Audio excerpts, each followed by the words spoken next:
civil wars that have been initiated, that have been started and have carried out for years together by the Balochi people. It's not just Balochistan. There have been rebels from Pakistan occupied Kashmir. The Tehreek-e-Taliban have also started initiating attacks on the military establishment in Pakistan, rebelling, wanting their own land, wanting freedom and independence from Pakistan. In wake of the atrocities that have been meted out, systematic cleansing of these communities, so that the dominant Punjabi community continues to be the strong establishment, which is what the Pakistani army is made out of. And do you think this is come to backfire Pakistan in a really bad way? I think there is an element of blowing the situation out of proportion. There are problems in Balochistan province, and there is a genuine resentment within some segments of the Baloch population. But if somebody thinks that this can lead to a separation of a Balochistan as a separate country, I think they are living in fool's paradise. This is certainly not possible. These irritants would continue, and I think bigger part of the problem is not India, but India has a contributing role in terms of providing them funding. How has India provided funding? What proof do you have that India has provided funding? You continue to make claims that Afghanistan Taliban government is the one that is supporting Balochi movement, and don't you think you are the one who is the terror hub?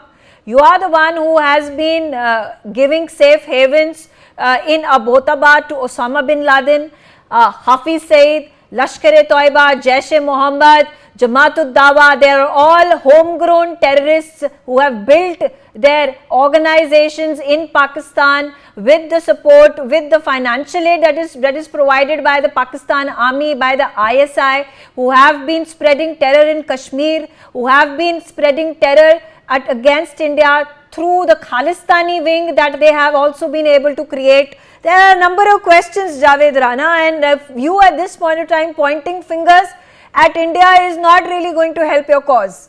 Let's take a look at this other development that has come in. The Pakistani army has sent 200 coffins to Quetta, and the coffins are stationed at Quetta railway station. Pakistan government has prepared for the worst. There are 214 hostages still in the BLA custody. I am also being joined by Major General Shashi Asthana. Shashi Asthana, a situation very tense.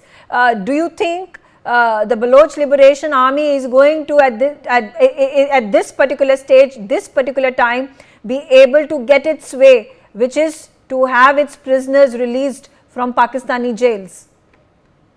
See, this is a very serious hijacking case wherein the Baloch Liberation Army, and it's not only the Baloch Liberation Army, all the Baloch terror groups or insurgent groups, they have combined together.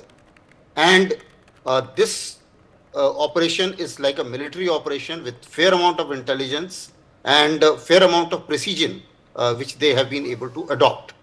Now there are conflicting narratives, as the previous speaker was trying to mention, that Baloch, they have released their videos, and they claim that there are 214 Pakistani soldiers with them, as well as in addition, all the ladies and children have been released by them voluntarily.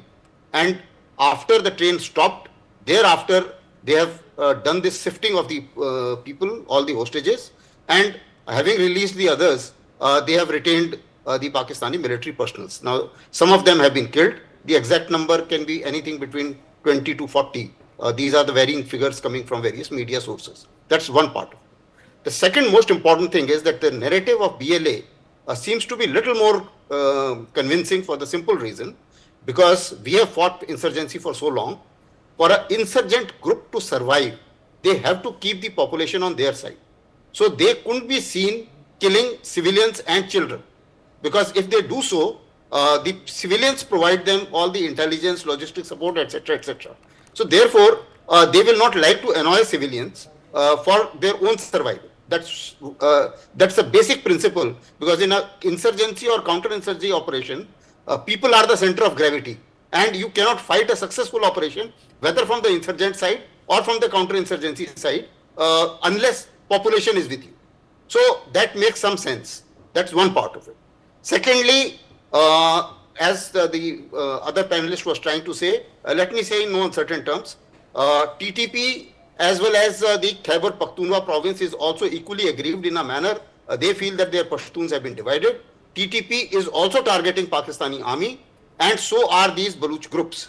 In addition, they are also targeting the Chinese now, because they all feel, as was mentioned very correctly, that Baluch resources are being exploited, no jobs have been created for them, and this China-Pakistan economic corridor has become an exploitation corridor as far as they are concerned.